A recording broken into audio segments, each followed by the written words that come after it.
What's going on, guys? It's Stack That Gold.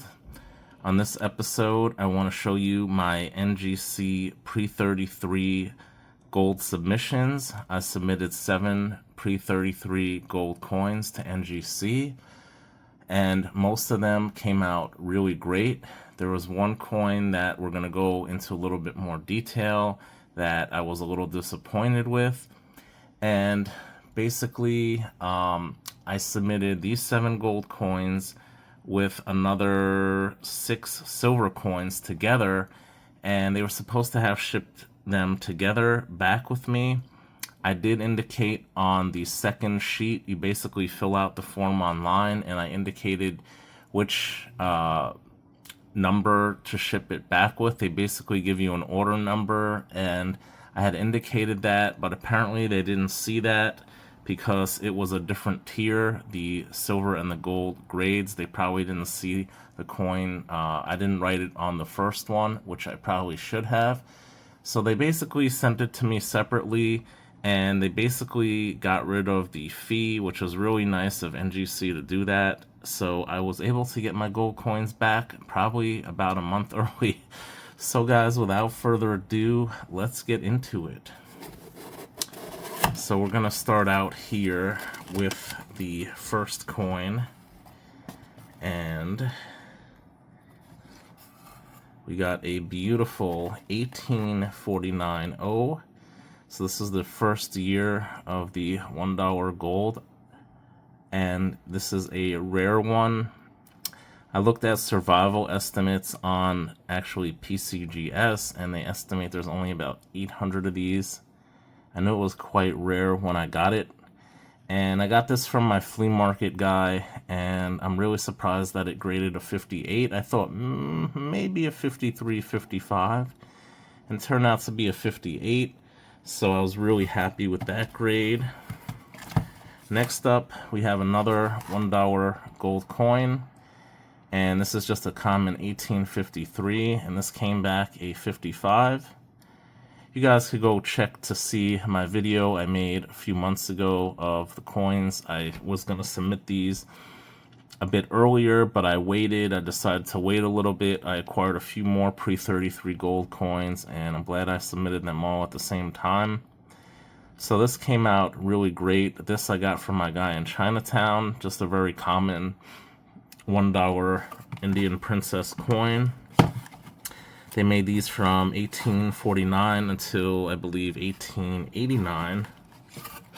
And next up here, guys, we have the 1874. So there was basically 3 types of coins. This is the type 1, and this is the type 3. You guys can see the diameter is slightly larger, and it does have a slightly different design here. So just another really nice coin. I'm trying to remember where I got this from. I believe I also got this from my guy in Chinatown. Really nice, came out great. Thought it would probably be about that, so I'm happy with that. Next up, guys, this coin came out better than expected. I was thinking maybe it's gonna be a 58. Nope, came back a 62, guys. 1912 2.5 Indian. Just a beautiful coin. I love these encased Indian coins. So beautiful. And I really did not pay too much for it. You guys can watch my videos. I'm not gonna say exactly how much I paid for any of these except one of them. I wanna let you guys know. And I have another one here, also came back a 62, a 1925D. Now I did get a 1914D, which is a semi-key date for the 2.5, and it is a key date for the $5 Indian. That one I did not submit for grading. I thought maybe it might be cleaned. I don't know, but I might submit it for grading, guys. I haven't made up my mind yet, and I'm really surprised that these actually came back such a high grade. I really thought that these were, maybe this one was, I thought maybe it would grade BU, but the other one I definitely thought it was AU. And guys, the piece de resistance, I got this from my guy in Chinatown, and I saw it, and it looked really, it had a ton of luster, and I knew it would probably grade pretty high. I thought maybe a 63, 64, guys. Check it out. Look what we got, guys. We got a MS65. Just a beautiful coin. $5 Liberty. Not my favorite. They don't command the same premiums as the Indians, but nonetheless, it is just a beautiful coin in beautiful condition. I really am very fortunate to have gotten this. And I bought this coin earlier in the year, and I believe I paid $780 for this coin. And this coin has recently sold on eBay in the past few months for over $2,500 in this condition. So very fortunate to have gotten this, guys. Just beautiful luster on this coin, as you guys can clearly see. Just in beautiful gem BU condition. I honestly did not expect it to grade a 65. I thought maybe a 64, but I was very fortunate enough to get that. And guys, we have one more coin here that I was not happy. Luckily, I had just bought this coin probably within the last month or so. So I contacted my dealer about this, and I'll show you guys exactly what it is. It is a 1908S, and that is, I guess, a low mintage $5 Indian coin. As you guys can see here, it is not genuine. So it did look a little funny when I bought it. I kind of went, when I bought it, to my guy, I was very tired. I didn't even show this in a prior video because I had just gotten it and I just wanted to submit these other coins. And yeah, it kind of doesn't, something doesn't look quite right about this.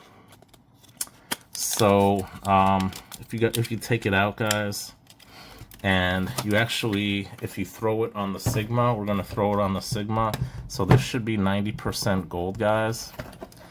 And if we could maybe zoom in a little bit here, I don't know if you guys can see the Sigma. I'll try to run it, and we'll throw it on the Sigma, and we'll select 90%. And if you throw it on the Sigma, guys, it actually does pass the Sigma. It is testing at 90%. You throw it even at 91.7%, and it is testing still. So what I think this is, guys, I was actually watching Dubc's one of his live streams one time, and he mentioned that I think in the Middle East, he mentioned in the 1950s that a lot of these pre-33 gold coins were copied.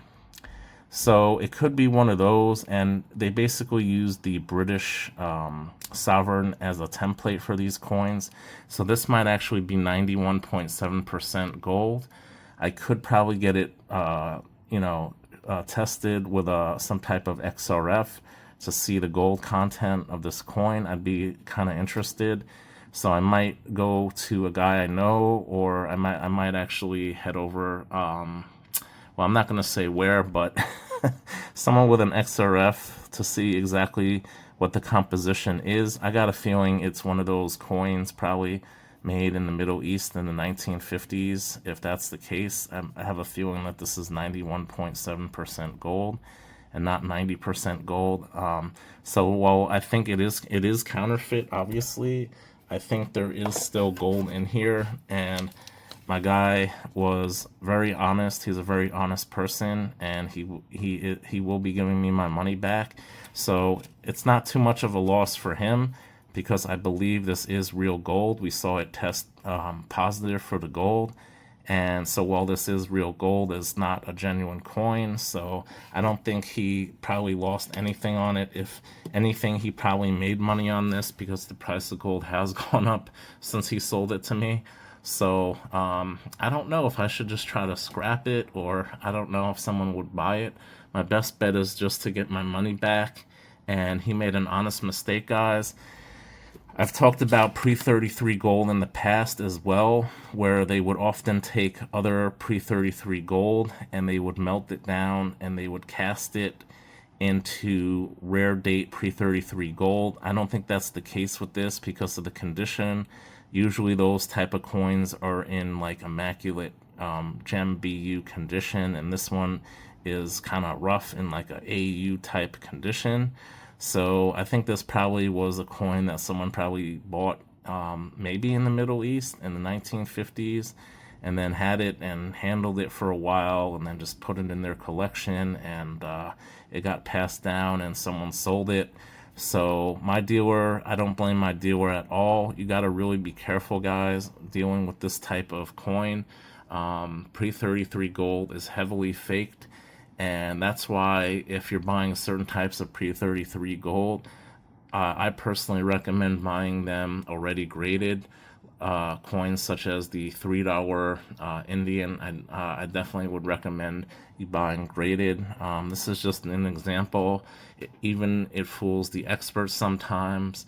This is probably I think it's the second counterfeit pre-33 gold coin that I've gotten out of I don't know how many.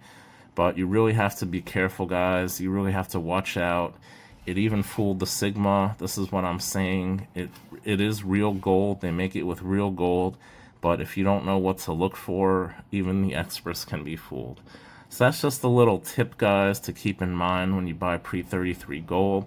It might actually be real gold, but it might not actually be a real coin. So you really have to do your due diligence and know what you're doing. It fools even the experts sometimes. So that's my second counterfeit pre-33 gold coin I've encountered.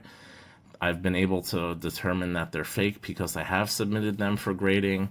There are coins that people might have in their collection that might be made of real silver or real gold or pass a Sigma. You really should get your coins if possible, if you can. If they're very expensive and very rare date, you really should get it XRF to make sure they are what they say they are, the composition of the coin. That might be an easy way of determining if it's real or not.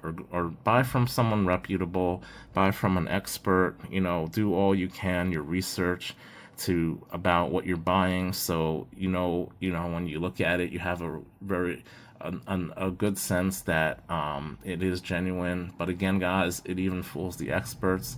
So there's no real way of determining. I'd say the best way is if you have access to an XRF or an expert who is possibly a former grader with either PCGS, NGC, or any other grading company. So that's pretty much it for now, guys. Those are my grades. I'm going to be getting the silver in soon, and I'm really looking forward to showing you that in another few weeks.